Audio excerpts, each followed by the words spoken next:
Kalau seorang laki-laki sudah kehilangan harga diri, apalagi yang bisa dibanggakan dalam kehidupan ini?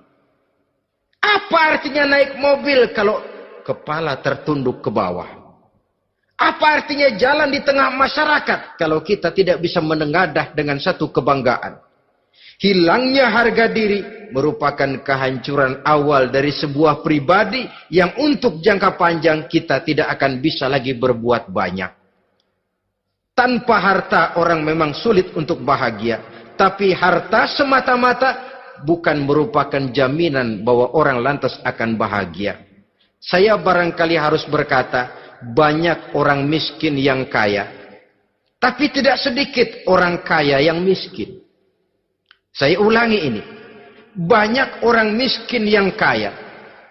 Tetapi tidak sedikit orang kaya yang miskin. Nah, bagaimana pengertiannya? Orang miskin yang kaya, materinya sederhana, peralatan rumah tangganya sederhana, tapi hatinya kaya. Oleh karena hatinya kaya, jiwanya lapang. Sebaliknya, orang kaya yang miskin, di tengah kelimpahan materi yang berlimpah, segalanya serba ada, hatinya yang miskin. Kelimpahan materi tidak akan sanggup mengobati kemiskinan hatinya.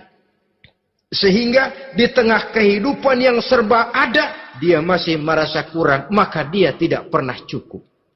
Di tengah kemilauan dan gemerlapan serta glamornya rumah mewah, dia merasa hidup di tengah gurun pasir yang gersang dan tandus.